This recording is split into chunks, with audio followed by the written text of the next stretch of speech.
Hello, Good Life Travelers. Welcome to another episode of Travel Talk Tuesday. Hello, Tamara. Good morning. Well, it's a little rough today. This is going to be a rough episode because first and foremost, Chrissy's not here. No, we're missing her. Our ray of light is not here. She's a ray of sunshine. I think she was dancing too hard this weekend. She hurt her back or butt or something. I don't know what she was complaining about. Back. Yeah. She's got to heal that. She's got some big adventures coming up. She is. She's going to a bunch of training, I think, in the Caribbean. What a tough life she lives, you know? Yeah. I think it was when she was on Dancing on the Bar? Yeah, it was at, you read my mind. I think it was down at Barrel House. She was on top singing a cowboy song. Swinging from the chandelier, and then she hurt herself a little bit, I think. But no, she's at home working. We haven't seen a picture. Usually when she's usually, her legs are up and there's a cat there in her computer. But we haven't seen that picture yet. Yeah. But if you're looking for an all-inclusive, I'd say still give her a call. She's ready to book. Yeah. And today, so that's the first thing that's rough today. The second thing that's rough today is I have to hand over the torch to our award-winning show because Tamara's going to host, or else it would just be me talking all the time, which I wouldn't have minded that. Well, that happens sometimes anyways. But I know it's killing you that I get to be in charge of I know. Usually you break the rules and I make the rules, but today Tamara's gonna take over the torch. Yep. So there's the torch. Yep. And the reason I'm doing that is because it's all about Alaska, and that is a destination I have not been to yet. Michael has been there at least once. So today we're going to be talking all about, I think it's the 49th state, right? It's up there. Yeah, I can't remember which one. I should know that. Yeah, because Hawaii came after it, didn't it? I think so. Yeah, I think Alaska's 49. So, one of the best. Remember, you have notes. Like, are you quizzing me? I feel like this is a little. No. There are many ways to tour Alaska, but as you told me this morning, cruising is the best way to tour. Which good thing we're recording the show. Yeah. I've never been there, but I do agree that it's a really good way to see Alaska. We do send quite a few people. Actually, that might be your number one destination. Maybe behind the Caribbean, maybe. Yeah, maybe number 2 destination where people like to go. You always, every summer, I feel like you have big groups of people who go to Alaska. And you do something very interesting, which helps our Good Life Travelers, is you take out group tour space to Alaska every summer. So you can get a really good cruise deal from Michael if you'd like. Well, I tell all our clients who are like friends that I'm a cheap German, and so I will do anything to save money. So locking out group space, whether we do it, and we do that every year, we take out group space and we expand it every year because we sell a lot of Alaska. Yeah. I think at least a quarter of my trips, cruises are to Alaska. Yeah. And that group space, whether it's one of our groups or whether the ones that we can book into, we've talked about before, it's usually a very good deal because whenever they take out the group space, it's the earliest, cheapest price. So, if you want to save a penny. You can't tour Alaska by land only. This morning I had never had anybody ask me about touring Alaska by land, and there are like 10-day tours available that are cruise free. They're part of it is. Hey, I don't like that term. Is a rail journey, and you can do rail too. And many times you will send your clients on a pre or post tour before or after their cruise to get into the interior parts of Alaska. So why don't we jump in and talk about why Alaska? Well, I had a friend years ago who cruised to Alaska, and I was kind of surprised this guy fell in love with it. I thought he was crazy because he was more of a partier, and I would have thought Caribbean kind of guy. Fell in love with Alaska, said you would love it, and I'm always like, well, if I'm going to go on a vacation, I'd like to go somewhere warm. You know what I'm saying? I don't want to go freeze my butt off because you think Alaska, you think of heavy coats and snow and glaciers and stuff. Yeah. But it's a big destination in the cruising world. And so my first group space was on an Alaskan cruise. So I led a group of 40 last June, believe it was a year ago. And a little hesitant, you hear things, you do all the training, a lot of people swear by it, a little hesitant, went and did it, fell in love with it. What did you love about it? Well, first off, the weather wasn't bad. Really? So one of my biggest fears about Alaska is it's going to be cold. We go in the summer. So primarily, I push June, July, August, but you can go all the way to September. You can do May. There's those shoulder seasons, and they're gonna be a little bit cheaper, but the weather's a little bit of a gamble. Mm-hmm. We lucked out sunny the whole time. Good. And beautiful weather, like spring weather. Like so no shorts. Well, there might have been a crazy person or two that were in shorts. So you wore shorts one day. I did not. No, Oh, okay. I'm a little delicate, in case you didn't know that. I'm really kidding. So layers. Layers is the key, and I heard about that, and I packed and prepared for layers like everyone said, and they were 100% right. So now I didn't have a hat and gloves on, but some people in our group did. But the sun really helped. The weather. And something about the air up there is just cleaner. Pure, yeah, and I don't understand that. I'm not into that stuff, but it really is a difference. And animals, I'm not an animal person, but it was pretty cool to see a whale, full breached whale doing its thing. And then, all the other, it was pretty cool. It was legit. Yeah. And that's why they say people fall in love with it. I could see, because I think I even told you guys when I came back, I said I could do this every year. I could do one every year. They sent some deals out the other night. I thought, I could so do it because I just love it. But good. There's a lot of things on the list. But it should not just be a bucket list, because I think some people, they go back every year because you fall in love with it. So it should be on everyone's list. So tell me about the sunlight, because I remember when you came back, that was a little bit of an issue for you. All right. So they say the good and the bad. It's good and it's bad, because you're there when you go there. It's the longest time of the year. So we were there during the Solstice Festival.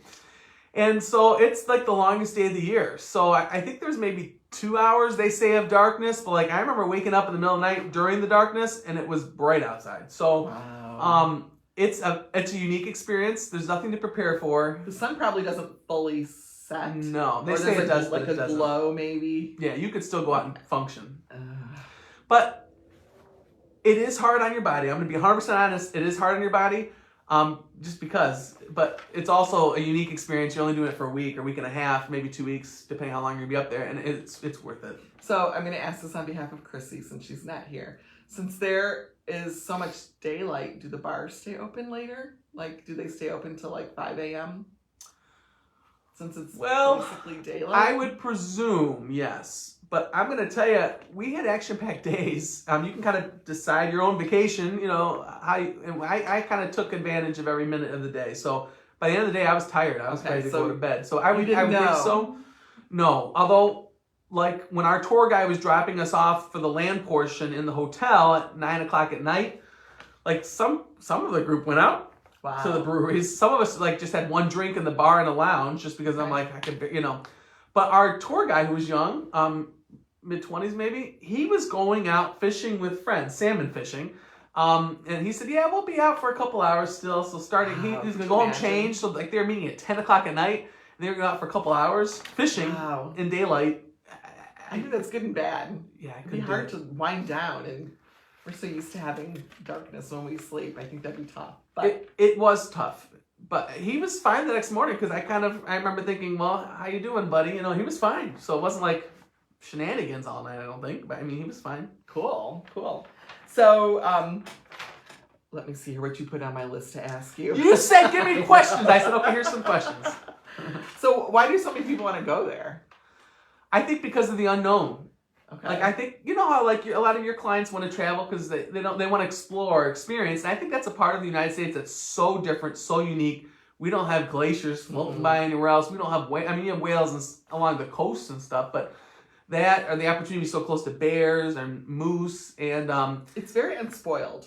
It is. And it's very underdeveloped. There are not a lot of highways and roads, from what I understand. That's why people cruise, because to get to some of the if you wanted to go to Ketchikan or if you wanted to go to Sitka, it would not be fun. Yeah. It would take more than a day just to get there, because these are remote places along the coast that were stops along the way when people were discovering, Alaska.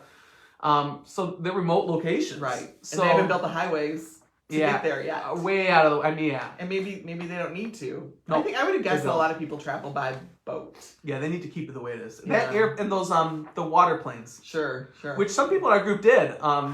And they loved it. Yeah, and helicopters, of course. I would guess there's a lot of little tiny small planes that get you from place to place too. And little remote islands. A lot of times, people have little places and stuff. Beautiful. Just beautiful. So what would you say would be the perfect cruise experience to Alaska? Including pre or post. What would be the best itinerary? Okay, I fell in love with Vancouver, and everyone in our group fell in love with Vancouver. Well, I know, but we're talking pre. Okay. So I really like pre-cruising in Vancouver, because I think you could go spend 2 or 3 days. Everyone that went in our group said they would have spent another day. Vancouver's It is another cool. cool city, and I went a day, and I needed to go back, and I could go spend 2 or 3 more days just because it's so beautiful. There's so many places, and it's really a great pre-cruise. Yeah. You could do it post too, but yeah, I like to do that because if we're talking ideal, you could pre-cruise in Vancouver. You could pre-cruise just with something there in the port city. We've talked about, and we have a post about this later on in the week, doing a Rocky Mountaineer, which that's a good pre-cruise option. A lot of people do that. If you can afford it, it's an amazing experience. True bucket list. That's a luxury train where you stop at night and you stay in nice hotels, and then during the day you take the train. So if I had unlimited funds, I would start in Vancouver, do the train, and do another day in Vancouver. Yeah.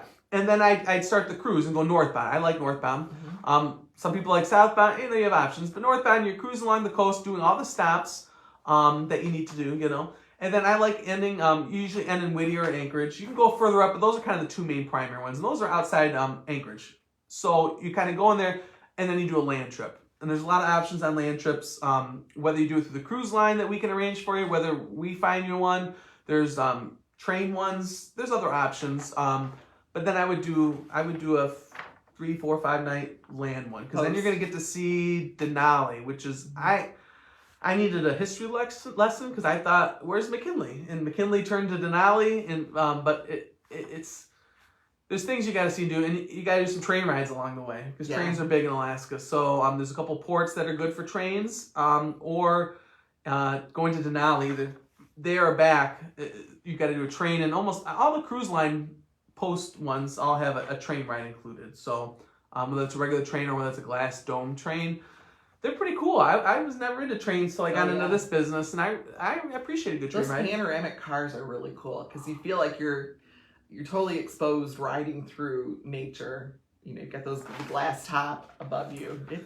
They're really cool. Plus, there was this couple I'm close with, and they had like a little outside platform that a lot of people didn't do, and we went out there, and we were out there for, 45 minutes. Yeah. Just talking, socializing, and admiring everything you saw, like, look at that amazing pond, and then you see like a more pretty one, or those mountains, it was amazing. I like a good train trip because you go to areas that are really undiscovered and not really explored much, or they're unspoiled, I guess is the way to say it, because they're going on a path that's not really traveled very often.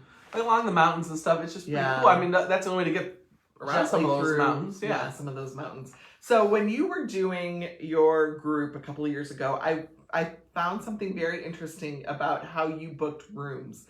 And I didn't even think about it. I'm confused now. Okay, so I didn't even think about it, but you're traveling north on a boat, which means if you are on the port side of the boat going that direction, all you're going to see is water, basically. And a couple islands, but yeah. If you're on the starboard side, you're going to see stuff.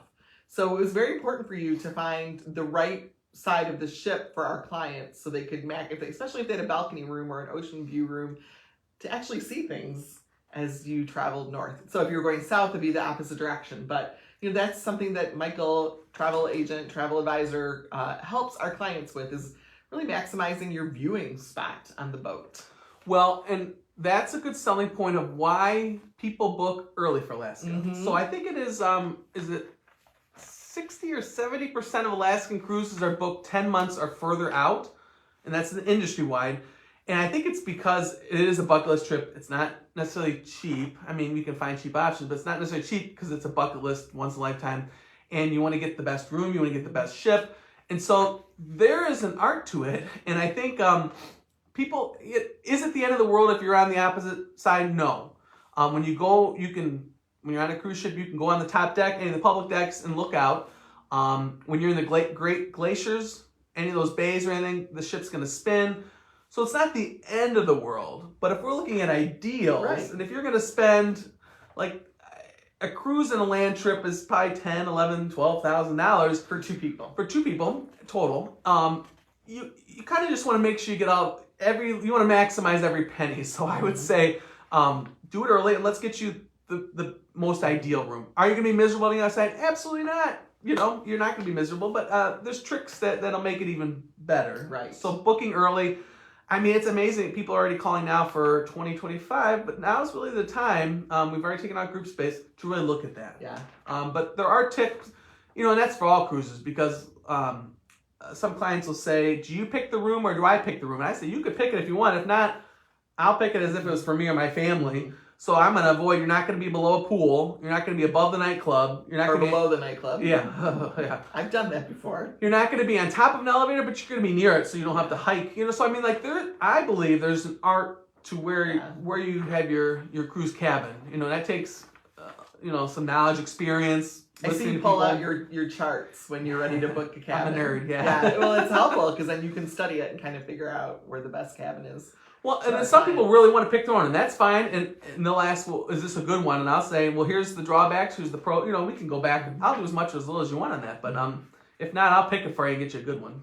So what are I know there are lots of cruise lines that go to Alaska, and they're all a little different. So why don't you tell us a little bit about some of the cruise lines and their differences? Big ship, small ship. Well, just about everyone's up there. So Virgin is not up there. Mm-hmm. I don't think MSC is up there yet, but I bet they're going to be up there because they're making a go at it. But just about every other cruise line, big and small, okay? So I talk about these categories all the time. So you're looking at the contemporary resort style. So if you've got a family, I mean, you probably want to look at a Norwegian. You want to look at a Carnival or a Royal. Of those three, I'd say Royal I think personally, has better access at their port locations. Right, that's important too. Where's that ship going to dock when it gets to a port? Because sometimes, hasn't happened to me, or my clients, but you hear about people that are 20 minutes away from Ketchikan in the other port. Yeah, or they have to tender.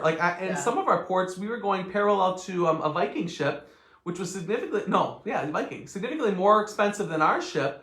And they were tendering at just about every port. And I'm like, that's an older crowd. And tendering is not, I mean, it can be okay, but it can be difficult. Sure, yeah. Especially if it's older. Yeah, if the weather's a little iffy. Yeah, so I mean, if you're looking if you got a family, I'd say let's look at those ships. Although you're going to see families on premium lines too, which, normally that's not the case. Like in the Mediterranean, you're not going to see families on Princess necessarily. But in Alaska, we had families in our group and on the ship on Celebrity, on Princess, Holland America. If you're saying one of the best cruise lines in Alaska, I would say one of those three. The Holland America, Princess, Celebrity. The three of our ships always had the best docking locations. They had the best itineraries. Princess Holland America has the most licenses to go into Glacier Bay, which is kind of a common big place a lot of people want to go to, but I like Hubbard just as much.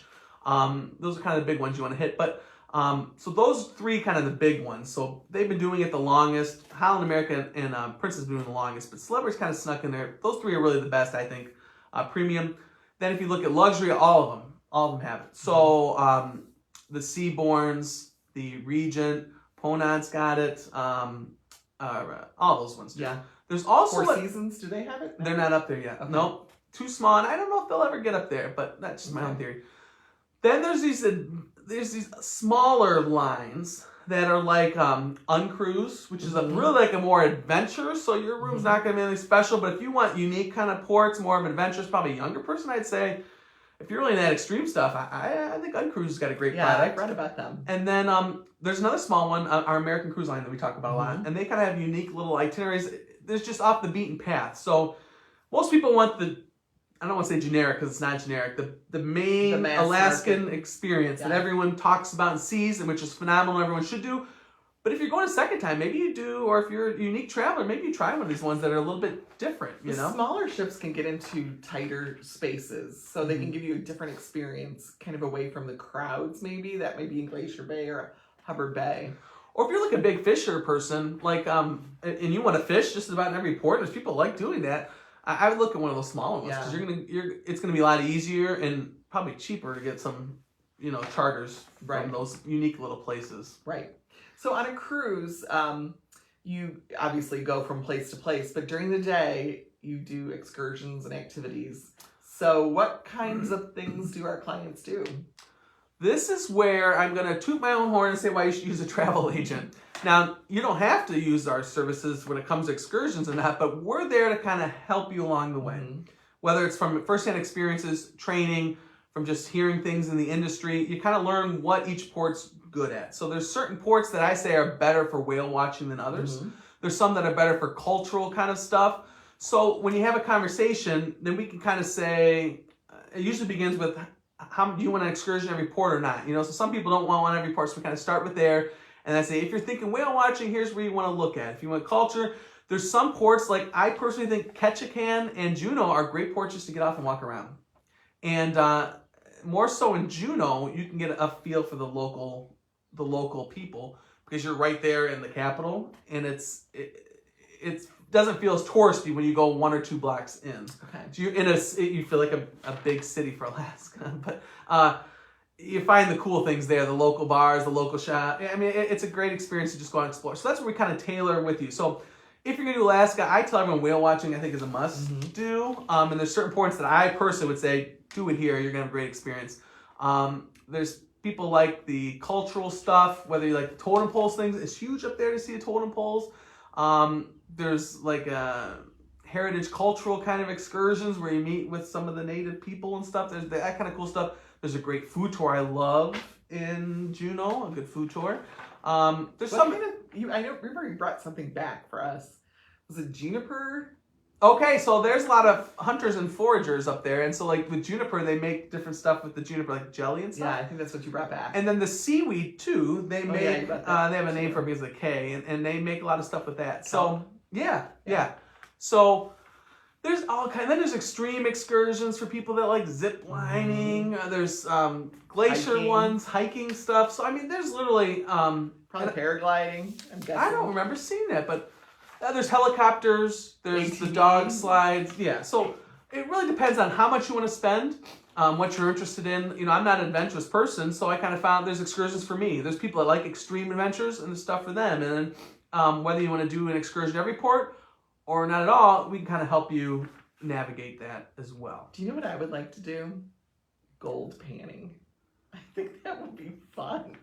There's a show, it's called Gold Rush. You ever watch that? No, I haven't. Oh my gosh, I love that show. It's the same thing every week. They look for gold. They have an equipment issue, and then they measure their gold. But it takes place in Alaska and Canada. I love that show. So you always talk about trying to avoid touristy things. I'm going to tell you, that's a pretty big I touristy agree. thing. No, I don't want to go like to a tourist gold panning place. I want to go to like a camp where I would drive a tractor looking for gold. So that's a big one for a lot of touristy. And then there's a lumberjack show. Yeah. That's a big thing. And I did it because I thought, okay, families don't want to do it. And if you have little kids, it is kind of cutesy, They used to have that at SeaWorld. You probably don't remember that. No, I remember SeaWorld, but I don't remember that. The lumberjack show. Yeah, so I mean, if you had a family, I'd say it's probably worth it for the kids. They get a kick out of it. I'm not going to go back to the show. Yeah. If you were going, I'd probably say don't waste your time on No. it. But if you had a family and kids, it's something they would probably enjoy. So do you have a favorite port? I'd like to go back to Juneau a little bit more. Okay. Because we really got to exploring in the city. I did the food tour, and then our tour guide kind of showed us where to go back to, and we really kind of, me and this one family kind of really went, most people wanted to go back to the ship, but we really kind of wanted to see it. And they just had a cool food scene, a cool bar scene, a lot of locals, and really it felt like a young kind of vibe. It was cool. Oh, so there, I'd like to spend more time in Ketchikan too. And then, anywhere. Did you see any bears? Okay, I saw bears on the land tour, which is, if you want to guarantee animals, your best shot's probably on the land tour. Yeah. You may see them on the cruise piece, but they just can't guarantee it. That'd be hard, I think, to see too. A bear. Well, they're everywhere. I mean, so everyone on the ship kind of becomes like family. So I remember the one family came back to the ship was showing everyone, whether they're in our group or not. They had spotted a mom and a baby bear, they were on a bridge just over a creek, and so you're talking 10 feet down, and there they were. They could easily climb up there and kill you, but they're preparing these towns. The bears go through the streets. Yeah. I mean, the trash cans are specially designed, and I mean you could tell there's been bears. So. Yeah.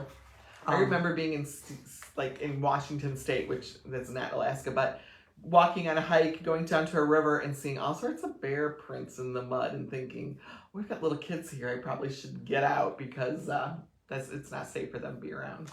But it's a little scary. The other port I do want to bring up, and this is an odd one. It's called Icy Strait Point. Okay. So when the U.S. was negotiating with the Native Americans about land and all that stuff, they were given the option either to sell their land or to keep their land and do something. I don't know all the details of this agreement. But this one tribe kept the land, and they developed, it's a cruise port. A lot of times those cruise ports, you think of Cozumel, Nassau, Costa Maya, they're designed just as cruise ports, okay? So sometimes they can be a little touristy. Icy Strait Point kind of is a little touristy, but it's like an untouched, beautiful area in the middle of nowhere. So in the middle of fjords and glaciers, you come to this random, but it's not really touristy because there's only one, sometimes two ships there. And you're in the natural beauty. No, there isn't. You can go walk 20 minutes, 25 minutes to an actual village. Okay. But there's some weird stuff there.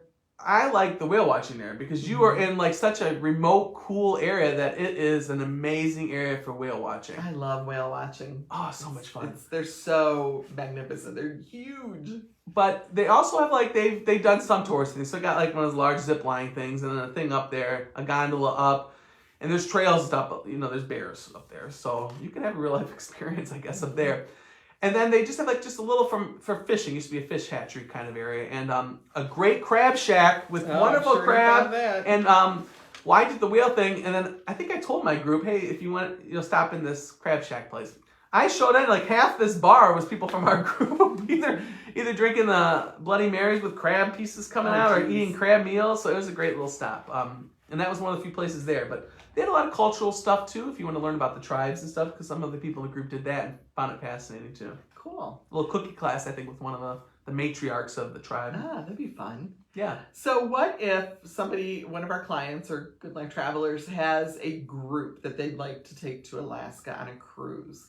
What do they do? What are the first steps? So, okay, whether it's a couples, which we have, whether it's like 3 or 4 couples, whether it's a family where you have 4, 5, 6, 7 cabins, 20 people, or whether you're like a group, like a yacht club or an Elks or a Moose or Fraternal Order of whatever, you know what I mean? It's just like any other cruise. So what we would do is we'd have an initial conversation. We look at what dates you're thinking about, what kind of experience you want, what kind of budget you have. And then we go and I'd find the best deal for you because I'm cheap. So I'd find a great deal for you that matches what you're looking for. So if you're a high-end group and you want everything included, Region 7 Seas is up there. And I personally would love that because then all the excursions are built in. I mean, you're not spending a penny. I mean, so there's pluses to that. Or if you want to go real budget, we can do that too. So depending on what you're looking for. The best fit. The best fit. Yeah. For the clients. 100%. Yeah. So, and that's something I've learned in this position. Everyone does have different expectations. Yeah. So, I mean, if you have a family and you want them to have fun stuff on the ship because you're only going to do a couple hours in port each time, then you want a fun ship for them to come back to. So, I mean, that's going to be important too. If it's just adults, then I'd say let's look at adult only, but more adult geared ones. So it really depends on what the group's looking for, what their expectations are. But it's a great experience for groups. It can be a very reasonable way to travel because of some of the perks and inclusions. So as a group, I think it's a great thing to do.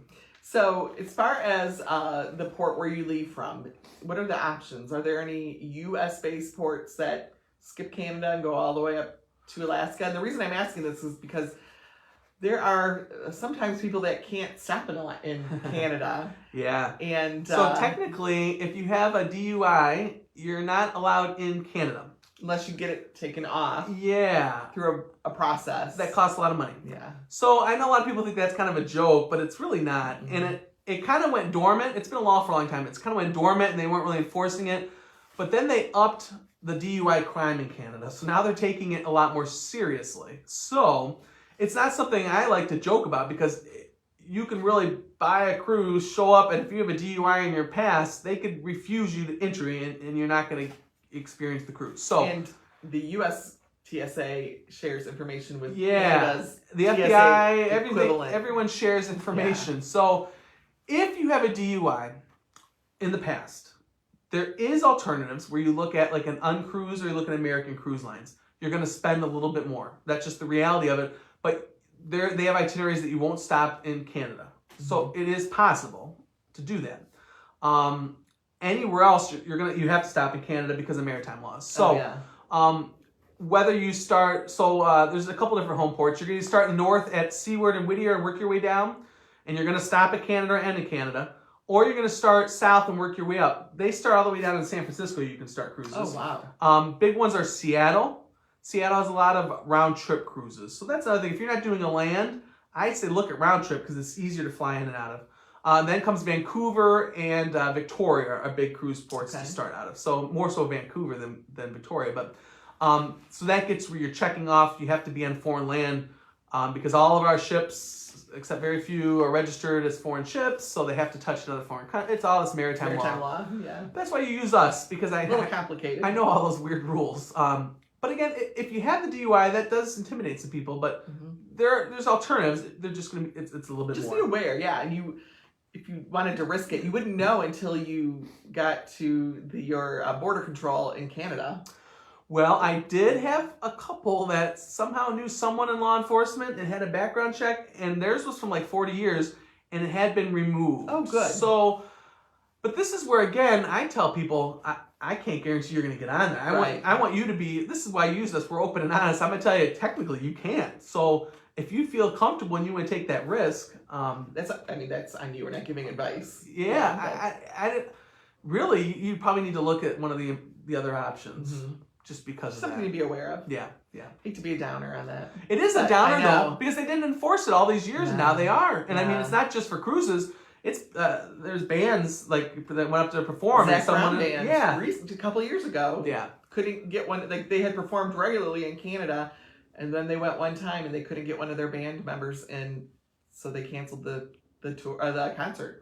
Yeah, this enforcement thing's a more recent thing because there was a lot of agents and even a lot of the cruise lines hadn't realized that this has become a real issue. It's become.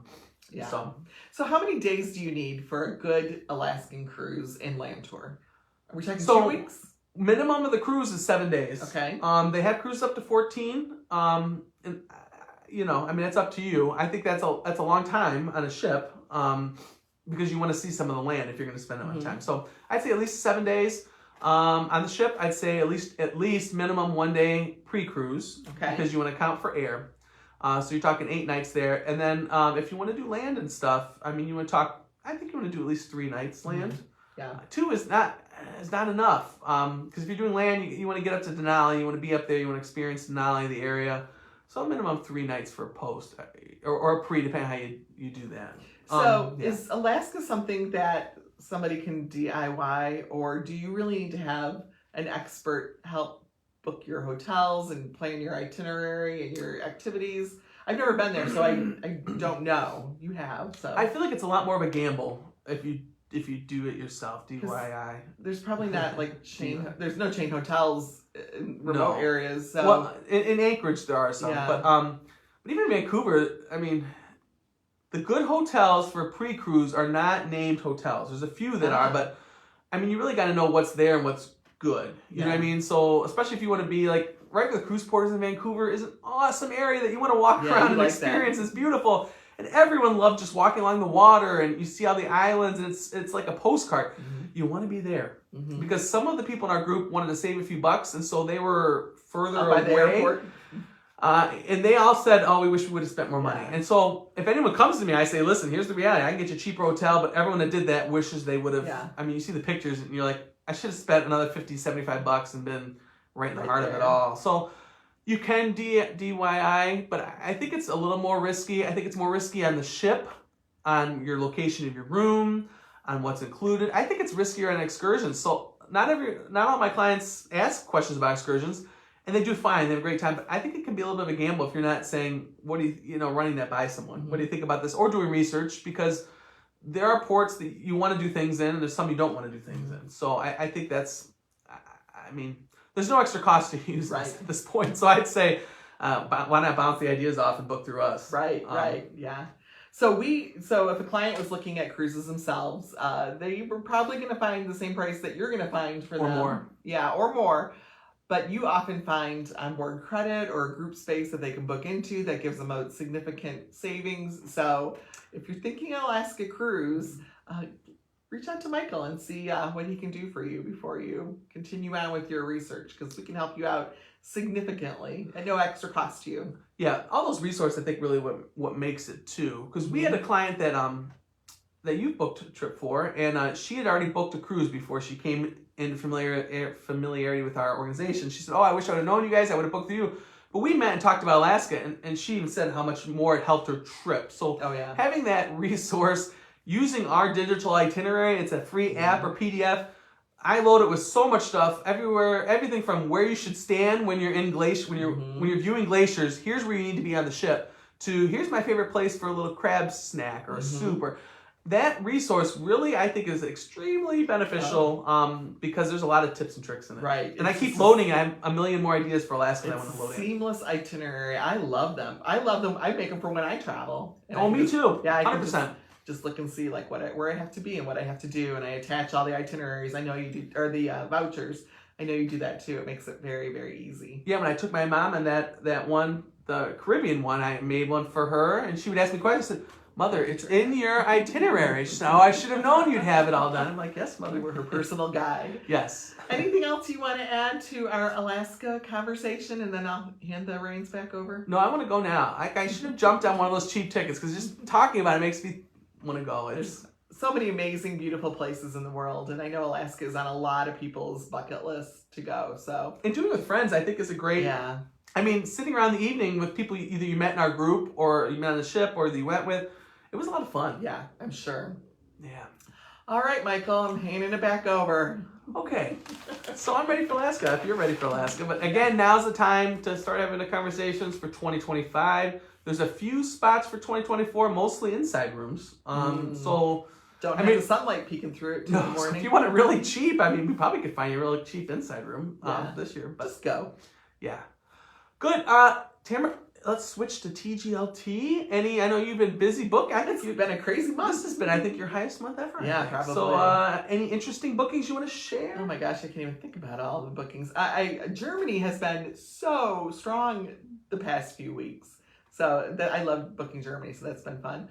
Oh, yesterday I booked Ireland, Portugal, Spain, and Portugal, Spain on itself trip. So a couple of them, but every day it's fun and new places to book and explore. It's interesting because you said that about Germany the other day, and then I got a message, Facebook message from a friend, and she's running the marathon in Berlin. Yeah, you wouldn't think I'm friends with people like this, but she's an exercise runner and nicest lady in the world. And she says, I want to spend a week afterwards. I'm like, she should. Well, Tamara's been there a million times and she's booked a ton of Germany. Yeah. So, I mean, you guys, I think, already made contact. So, if Germany, whether it's Oktoberfest or whether it's the Berlin Marathon, Tamara will take or places in between. There's a great amusement park in Germany that actually beats Cedar Point. It's not possible. I forget what the name of the award is, but and I think it's called, I want to say Europa, but it looks really cool. When I'm in that area, it's by France. I'm going to go check it out one of these times. Europa is also an MSC ship. Maybe that's the MSC Europa, which is one of the largest ships in the world. Not but one of them. Yeah. Okay, so good. So Germany and honeymoon, a lot of honeymooners. So if you're not looking for a beach, you're looking for something more adventurous or more curiously minded, or for curious travelers, culturally curious.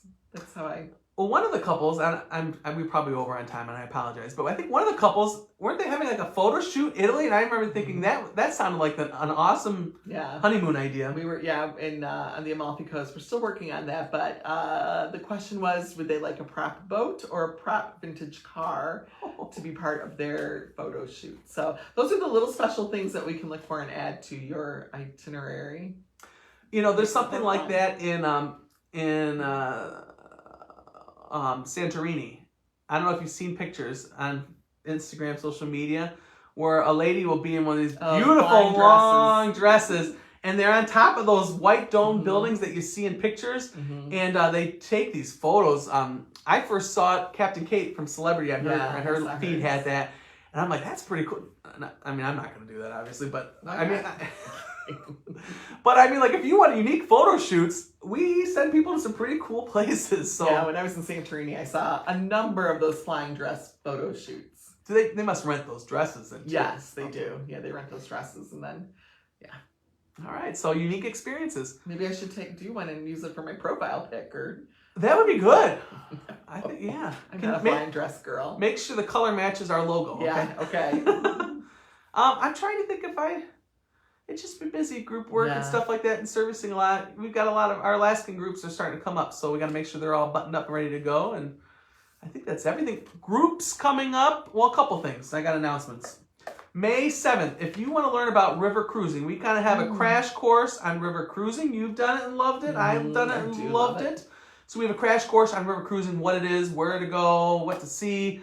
And that's going to be May 7th in Sandusky at Vita. We'd love for you to RSVP and to join us. I think there may be a couple drinks and some little snacks, but join us for that.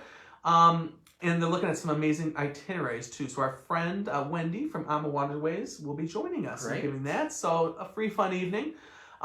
We do have group space on an Ama Waterways cruise, doing Paris and Normandy next spring, March. I'm going to be leading that group.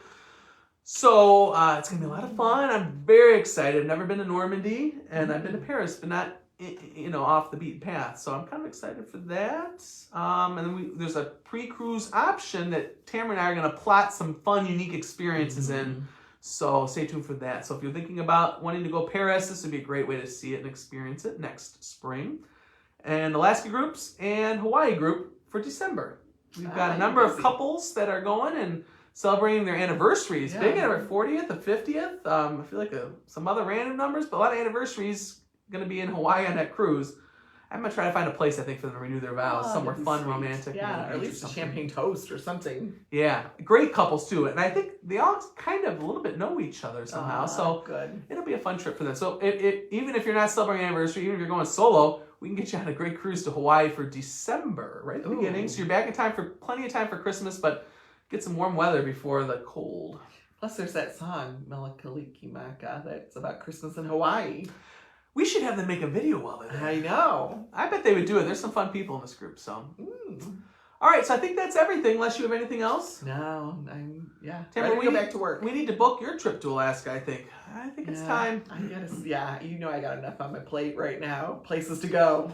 Alaska will have to be next year. So stay tuned all week. Information on Alaska. If you're interested about any trips there, anywhere else, connect with our team, and we would love to help get you there. So thank you, everyone. Thanks for taking the reins today. Anytime. Yeah. I'll take them back for the future. Thank you very much. Yeah, but next week you may be solo, or we're gonna have to tape something. Oh yeah, because next week is river cruising. Oh, we'll figure something out. Which is in anticipation for so river cruising next week. So stay tuned. Yeah.